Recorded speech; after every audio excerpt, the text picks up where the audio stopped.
حسد جیسا کہ میں نے پہلے بتایا کہ ایسا جذبہ ہے کہ حسد کے اس جذبے کے تحت انسان یہ چاہتا ہے کہ یہ نعمت اس کے پاس نہ رہے اور مجھے ملے یا نہ ملے، لیکن اس سے چھن جائے۔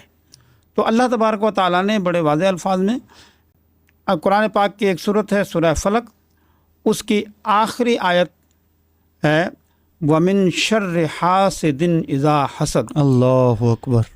اس میں سورہ فلق میں اللہ تبارک و تعالیٰ اپنے بندوں سے یہ کہتا ہے کہ تم پناہ چاہو، کہو کہ میں پناہ چاہتا ہوں اللہ کی۔ اب اس میں آخری آیت میں کیا فرمایا کہ حاسد کے حسد سے، اللہ جب وہ حسد کرنے لگے، اللہ یعنی حسد ایک ایسی بیماری ہے، ایک ایسا عمل ہے جس سے اللہ تبارک و تعالیٰ نے اپنے بندوں کو تعلیم فرمائی کہ جب حاسد حسد کرنے لگے تو اس سے پناہ چاہو، اللہ کی پناہ میں آ جاؤ۔ اللہ یعنی یہ ایسی کوئی بیماری ہے جس سے جو حسد کر رہا ہے وہ تو اندر اندر دل میں جل رہا ہے، لیکن جس سے حسد کیا جا رہا ہے اس کو بھی نقصان پہنچنے کا اندیشہ ہے، اور اللہ چاہتا ہے کہ وہ بندہ میری پناہ میں آ جائے اور اس سے دور ہو جائے۔ شاہ صاحب، جس طرح آپ نے فرمایا کہ اللہ تعالیٰ قرآن مجید فرقان حمید میں ارشاد فرما رہا ہے، تو ہم اس پر یہ بات کر سکتے ہیں کہ یہ صرف آپ کی کسی دوسرے کے ساتھ نفرت ہی نہیں بلکہ اللہ کی تقسیم پر بھی اعتراض کیا جا رہا ہے کہ اللہ تعالیٰ نے جو ہے وہ اس شخص کو یہ چیز عطا کی ہے اور مجھے نہیں کی، تو لہٰذا اس سے بھی چھین جانی چاہیے۔ جی، آپ نے جس طرح اشارہ کیا میں اس کو مزید واضح کروں گا جی کہ اللہ تبارک و تعالیٰ کسی کو عطا فرما رہا ہے اور حاسد یہ چاہتا ہے کہ اس سے چھن جائے۔ اللہ اکبر، اللہ اکبر، اللہ۔ دوسرے الفاظ میں یوں کہہ سکتا ہوں کہ اللہ کسی کو اوپر لے جانا چاہتا ہے، اللہ اکبر، اللہ تعالیٰ کسی کو اوپر لے جانا، بلندی کی طرف لے جانا چاہتا ہے، اور وہ اس کی ٹانگ کھینچنا چاہتا ہے۔ اللہ تو یہ اللہ کی منشا، اللہ کی مشیت، اللہ کی رضا کے خلاف وہ کام کر رہا ہے۔ جی، تو حاسد جو ہے وہ اللہ کی رضا کے خلاف کام کر رہا ہوتا ہے۔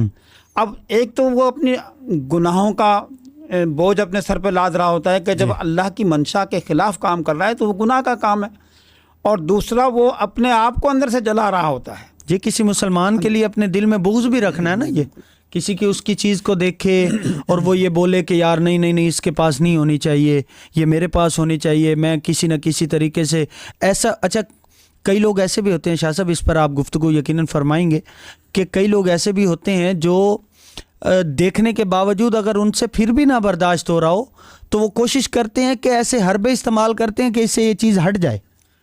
ہاں، یہ بہت زبردست بات آپ نے کی کہ جب بندہ حاسد جو ہے حسد کر رہا ہوتا ہے تو پھر وہ ایسے اقدامات بھی کرتا ہے کہ جس سے اس سے وہ دولت چھن جائے۔ مثال کے طور پر اگر اللہ تبارک و تعالیٰ نے کسی کو مال دیا ہے تو وہ اس مال کو برباد کرنے کے طریقے سوچے گا کہ کس طریقے سے مال اسے چھن سکتا ہے، اس کو کاروبار میں گھاٹا کیسے دیا جا سکتا ہے، اس کی جو اچھی تنخواہ اس کو مل رہی ہے اس کے خلاف کیا کچھ میں کر سکتا ہوں۔ اور اس طرح اگر کسی کے پاس اللہ تبارک و تعالیٰ نے علم دیا ہے تو اس میں کیڑے نکالنا، اس کو دوسرے لوگوں کے سامنے اس کے خلاف باتیں کرنا کہ اس کا جو اللہ تعالیٰ نے اس کو لیاقت دی ہے، اس کے اوپر فضل فرمایا ہے، اس کے خلاف باتیں کرنا۔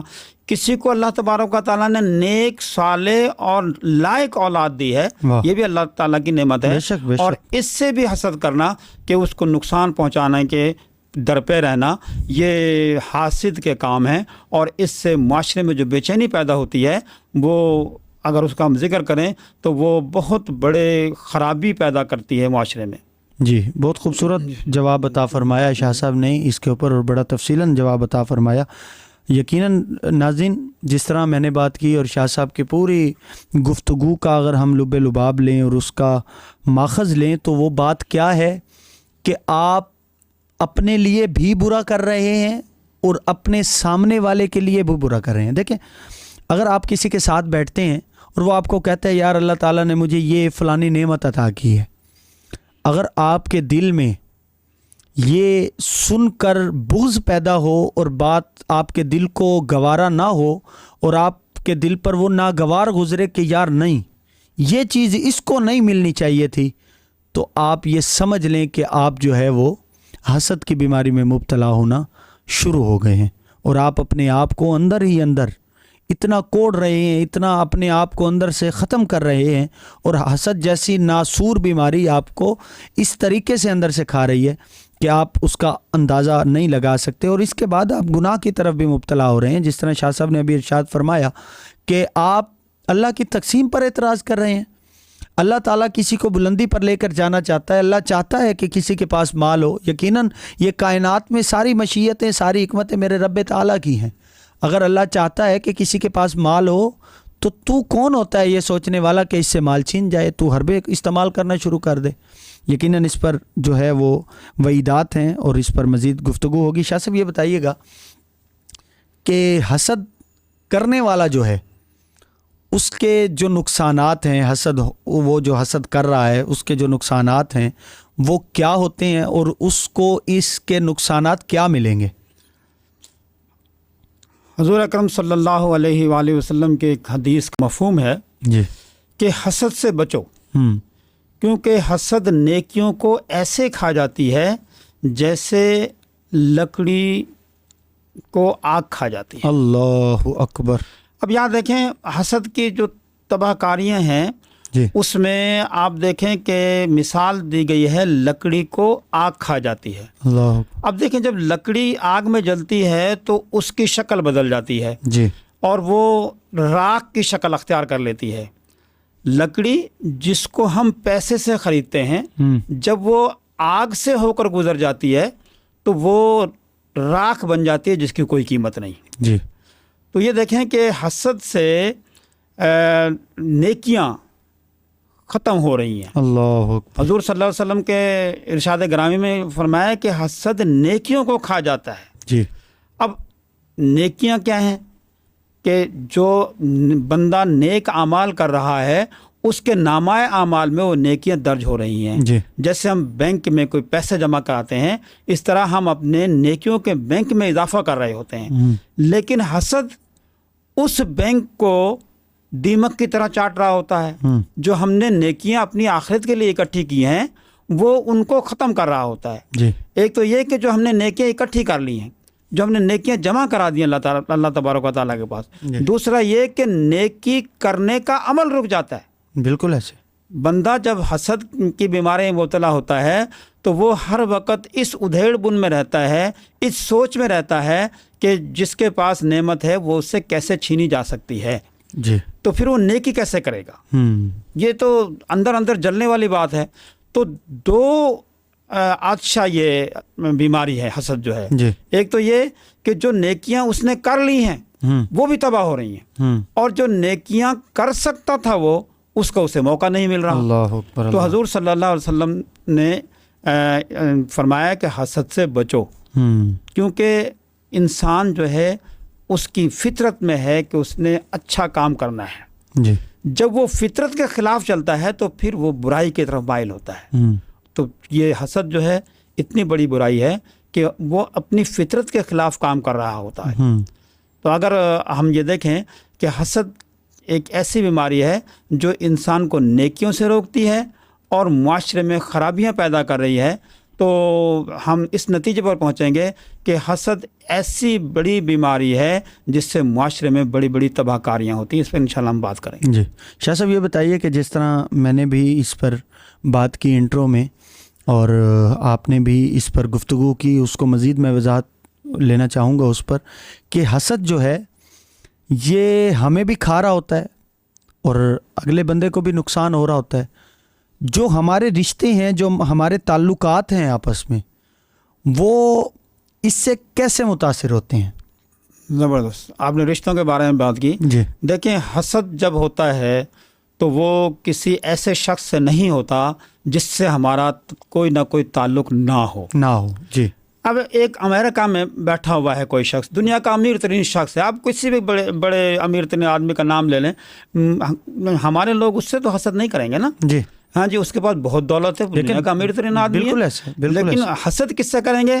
یا اپنے بھائی سے کریں گے، یا اپنے رشتہ دار سے کریں گے، یا اپنے دوست سے کریں گے، یا اپنے پڑوسی سے کریں گے، یعنی جن سے تعلق ہوتا ہے جی انہی سے حسد کیا جا رہا ہوتا ہے۔ بالکل ایسے۔ اور یہ حسد کی بیماری اس تعلق کو توڑ رہی ہوتی ہے، اور نہ صرف تعلق توڑنے والی بات ہوتی ہے بلکہ ایسا بھی ہوتا ہے کہ اکثر اوقات لڑائی جھگڑا، ہاں جی، ایک دوسرے کی مار کٹائی، ایک دوسرے کو کسی بھی طریقے سے نقصان پہنچانے کے اقدامات کیے جاتے ہیں، اور حاسد جو ہے وہ اپنے سامنے والے دوست کو، اپنے رشتہ دار کو، اپنے بھائی کو نقصان پہنچانے کے در پہ ہوتا ہے۔ تو اس طریقے سے رشتے کمزور ہوتے ہیں، رشتے ٹوٹ جاتے ہیں، دشمنیاں پیدا ہو جاتی ہیں حسد کی وجہ سے۔ شاہ صاحب اس میں اگر آپ اس پر مزید دیکھیں تو جس طرح آپ نے ارشاد فرمایا کہ دیکھیں سب سے زیادہ ہم اپنی زندگی کو کس طرح برباد کر رہے ہیں، اگر دیکھا جائے تو ہم اپنے معاشرے کو دیکھتے ہیں کہ سب سے زیادہ آپ کی اگر دکان کریانے کی دکان ہے اور ساتھ کسی اور کے کریانے کی دکان ہے نا،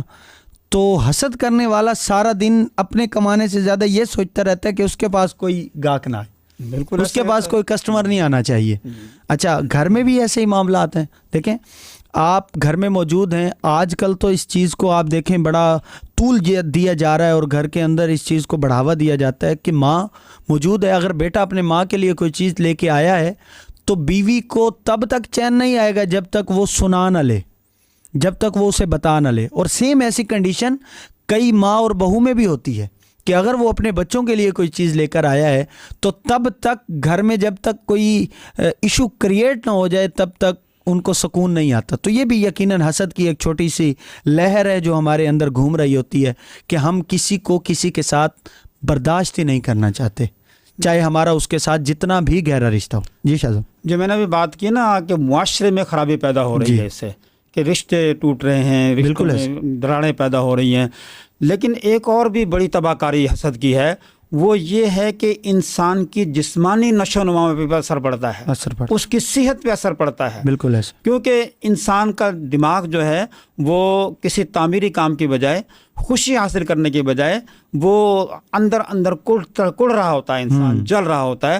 اس سے اس کی جسمانی نشو و نما پر یقیناً اثر پڑے گا، اس کی دماغی صلاحیتوں پر یقیناً اثر پڑے گا، وہ کوئی اچھے کام کے بارے میں سوچے گا ہی نہیں، اچھا کام کرنے کے بارے میں سوچے گا ہی نہیں۔ تو اس طرح اس کی جسمانی نشو و نما متاثر ہو رہی ہوتی ہے، اور وہ بیماریوں کا شکار ہو سکتا ہے۔ یہ جو ٹی بی ہے، شوگر ہے، یہ اس قسم کی بیماریاں ہیں جو پریشانیوں سے لاحق ہوتی ہیں، جو یہ پریشانی ہو جاتی ہے، آپ ذہنی طور پر پریشانی ہے، مایوسی ہے۔ تو یہ بیماریاں ایسی ہیں جو حسد کی وجہ سے پیدا ہو سکتی ہیں، کیونکہ جسم جو ہے وہ اپنے صحیح نشو و نما نہیں پا رہا ہوتا، دماغ جو ہے وہ نشو و نما نہیں پا رہا ہوتا، دماغ ایک ہی طرف لگا ہوا ہوتا ہے، اور اس سے اس کی جسمانی اور ذہنی صلاحیتیں متاثر ہو رہی ہوتی ہیں۔ بالکل ایسے شاہ صاحب جس طرح فرما رہے تھے کہ حسد جو ہے یہ ہمارے ظاہر کو بھی خراب کر رہا ہے ناظرین، اور ہمارے باطن کو بھی دیمک کی طرح چاٹ رہا ہے۔ شاہ صاحب اس پر جو اختتام کی طرف چلتے ہیں، یہ بتائیے گا کہ حسد کا علاج کیا ہے؟ حسد کرنے والے کو کیا کرنا چاہیے کہ اس سے یہ چیز اگر اسے پتہ چل جاتی ہے اور وہ یہ محسوس کرتا ہے کہ اب میں جو ہے وہ حسد کی طرف ہوں اور میں اپنے آپ کو جو ہے وہ تباہ کر رہا ہوں، تو اس کا علاج کیا ہے؟ اس آپ کے سوال کا جواب دینے سے پہلے میں ایک اور طرف آتا ہوں جی، کہ حسد کے مخالف جذبہ کون سا ہے؟ جی، حسد کے مخالف جذبہ ہے رشک۔ جیسے میں نے بتایا کہ حسد ایسی بیماری ہے جو حاسد یہ خواہش رکھتا ہے کہ کسی کے پاس جو دولت ہے یا نعمت ہے وہ اسے چھن جائے، جی، مجھے ملے یا نہ ملے۔ جبکہ اس کا جو بالمقابل جذبہ ہے وہ رشک ہے، اور رشک وہ جذبہ ہے جس میں وہ انسان، ہر انسان یہ خواہش کرتا ہے کہ اللہ نے کسی کو نعمت عطا کی ہے، اس کو دیکھ کر خوش ہو، اس میں اس کو ذہنی اطمینان حاصل ہو کہ اللہ نے اس کو نعمت عطا کی ہے، اور وہ یہ دعا کرے کہ اللہ تبارک و تعالیٰ مجھے بھی یہ دولت عطا کرے، بہت خوبصورت، مجھے بھی یہ نعمت عطا کرے۔ تو یہ رشک کا جذبہ ہے، اور جب کسی شخص میں رشک کا جذبہ پیدا ہوتا ہے تو پھر وہ محنت کی طرف آ جاتا ہے کہ اس شخص کو اللہ تبارک و تعالیٰ نے دولت عطا کی ہے تو یقیناً یہ محنت سے کمائی ہوئی ہے، تو مجھے بھی محنت کرنی چاہیے تاکہ میں بھی امیر بن سکوں، یا اس کے اولاد بہت اچھی نیک ہے، صالح ہے، اچھے بچے ہیں اور تعلیم میں بہت آگے بڑھ رہے ہیں، تو وہ اپنے اولاد کی طرف توجہ دے گا کہ تم بھی آگے بڑھنے کی کوشش کرو، تو یہ اپنے اولاد کی تربیت کی طرف توجہ دے گا۔ اسی طرح کوئی بھی دولت، کوئی بھی نعمت اس کے پاس ہے تو وہ اللہ کا شکر ادا کرے اور کوشش کرے کہ مجھے بھی اللہ تبارک و تعالیٰ یہ نعمت عطا کر دے. تو یہ رشک کا جذبہ ہے. اب آپ نے فرمایا کہ کس طریقے سے اس کا علاج کیا ہو سکتا ہے. تو اس کا علاج سب سے بہتر یہ ہے کہ اللہ تبارک و تعالیٰ کی تقسیم پر راضی ہو جائے بندہ. اللہ اکبر. اللہ تبارک و تعالیٰ نے جو تقسیم کر دی ہے, آپ کو دولت کم دی ہے, کسی کو زیادہ دے دی ہے, یہ اللہ کی تقسیم ہے, اس پر راضی ہو جائیں. کہ اللہ تبارک و تعالیٰ نے اپنی مشیت, اپنی رضا کے تحت جو کسی کو دیا ہے, اس پہ میں کون ہو سکتا ہوں اعتراض کرنے والا. جی. اور اس کے ساتھ ہی یہ بھی ہے کہ انسان کوشش کرے. اللہ تبارک و تعالیٰ نے اب ارشاد فرمایا جس کا مفہوم یہ ہے کہ انسان کے لیے وہی کچھ ہے جس کے لیے وہ کوشش کرتا ہے. جی. اگر وہ بہتری کے لیے کوشش کرے گا تو وہ بہتری کی طرف جائے گا. اس اپنی اولاد کی تربیت کرے گا تو اچھی اولاد ہوگی, اس نام روشن کرے گی, معاشرے میں تعمیری کام کرے گی. اگر وہ اپنے کاروبار کی طرف توجہ دے گا, ایمانداری سے کام کرے گا, اپنے نوکری یا جو ملازمت ہے اس میں ایمانداری کا رویہ اختیار کرے گا, تو اس کو اس میں ترقی ملے گی. وہ دولت یا نعمت جو اس کو ملنی ہے وہ اس کو ملے گی. اور یہ اللہ کی تقسیم ہے, اور اللہ کی تقسیم پہ راضی ہونا اور کوشش کرنا کہ جو میں حاصل کرنا چاہتا ہوں وہ محنت سے حاصل کر لوں. تو یہ اللہ کی تقسیم پر راضی ہونا سب سے بہتر اس کا حسد کا علاج ہے. جی. اس کے ساتھ ہی محنت اور کوشش بھی حسد کا علاج ہے کہ جب محنت اور کوشش کرے گا تو وہ بھی دوسروں کے برابر آ کر کھڑا ہو سکے گا. اصل میں کسی کے سے پیچھے رہ جانا حسد کا جذبہ پیدا ہوتا ہے. جب ہم اس کے برابر آ جائیں گے تو پھر مقابلہ اور رشک ہوگا. شاہ صاحب نے جس طرح ارشاد فرمایا کہ سب سے بڑی چیز یہ ہے کہ ہم رب کی رضا پر راضی ہو جائیں, تو یقیناً اس سے ہمارے اندر کا جو یہ ایک ناسور جسے ہم پال رہے ہوتے ہیں اور اسے بڑا کر رہے ہوتے ہیں اور وہ ہمیں دیمک کی طرح کھا رہا ہوتا ہے, وہ یقیناً ہم اس سے بچ سکتے ہیں.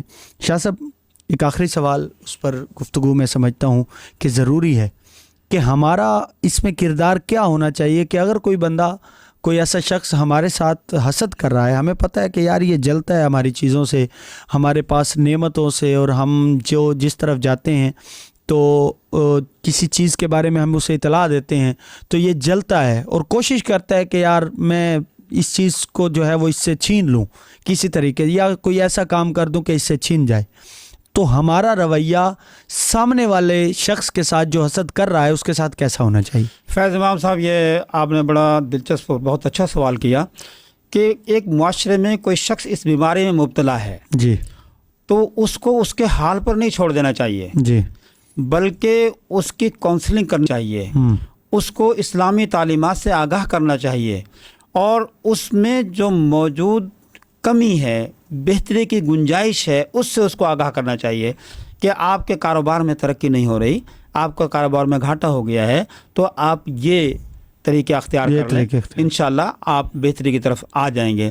آپ کا جو اولاد ہے وہ آپ کے خواہشات کے مطابق نہیں چل رہی, تو ان کے لیے کونسلنگ کا انتظام کیا جائے, ان کو مشورہ دیا جائے کہ آپ کا بچہ فلاں سکول میں اگر اچھا نہیں چل رہا, فلاں سبجیکٹ میں اچھا نہیں چل رہا, تو اپنی خدمات پیش کر دیں. مثال کے طور پر کوئی ٹیچر ہے, وہ اس کو کہے کہ اگر آپ کا بچہ میتھ میں اچھا پرفارم نہیں کر رہا تو آپ میرے پاس بھیجیے, میں اس کو آگے چلاتا ہوں. تو اپنی خدمات ضرور پیش کریں. اس کو معاشرے کا ناپسندیدہ شخص قرار دے کر چھوڑ نہیں دینا چاہیے, بلکہ کوشش کرنی چاہیے کہ اس میں جو ناپسندیدہ جذبہ یا خواہش موجود ہے اس کو, اس جذبے کو اس سے نکالنے کی کوشش کریں, تاکہ وہ بھی معاشرے کا مفید شہری بن کر آپ کے ہم قدم چل سکے.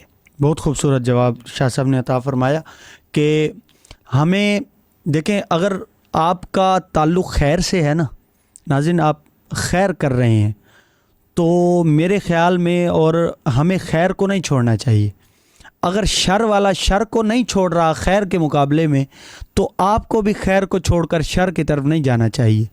آپ کو یہ ہرگز نہیں کرنا چاہیے کہ اگر آپ کے ساتھ کوئی بندہ اس طریقے سے, اس بیہیویئر سے اور ان معاملات کے ساتھ پیش ہو رہا ہے, تو آپ بھی ضروری نہیں کہ اس کو اس طریقے اور ان معاملات پر ہی آپ اس کے سامنے پیش ہوں. آپ اس کو حسن اخلاق سے سمجھائیں, اس کو اپنے ساتھ بٹھائیں, لے کر چلیں. آپ کسی کی مدد کر سکتے ہیں. دیکھیں, ہمیشہ جو دل میں اس طریقے کے چیزیں پیدا ہوتی ہیں وہ یا تو اپنی کمزوری کی وجہ سے پیدا ہوتی ہیں. دیکھیں ہم مثالیں تو بہت دیتے ہیں، فلاں انسان نے دیکھا کہ اس کے سامنے والے نے اتنی ترقی کر لی ہے تو اس نے دل میں ٹھان لی کہ میں بھی یہاں تک پہنچوں گا، تو پھر وہ پہنچ گیا. بھائی کیسے پہنچا؟ وہ پہنچا اس طریقے سے کہ اس نے اپنی زندگی کا ایک گول بنایا کہ یہاں اگر اللہ تعالیٰ اس کو یہ چیز عطا فرما رہا ہے تو یقیناً مجھے بھی میری محنت کی عظمت ملے گی اور میری محنت پر مجھے بھی اللہ اجر عطا فرمائے گا. تو ہمیں اس کے ساتھ خیر والا معاملہ کرنا چاہیے، ہمیں خیر کا دامن نہیں چھوڑنا چاہیے، چاہے شر آپ کو بار بار ہی کیوں نہ تنگ کر رہا ہو. اللہ تعالیٰ ہمیں حسد سے بچنے کی توفیق عطا فرمائے، حاسدین کے حسد سے محفوظ رکھے اور شریر لوگوں کے شر سے محفوظ فرمائے. میں شکریہ ادا کروں گا جناب پروفیسر سید عبدالغفور شاہ صاحب کا کہ آپ نے اپنا خصوصی وقت عطا کیا. ناظرین آپ سے ملاقات ہوگی انشاءاللہ اگلی پوڈ کاسٹ میں، اگلے پروگرام میں. اپنے میزبان محمد فیض امام قمری کو اجازت دیجیے. دیکھتے رہیے KN میڈیا.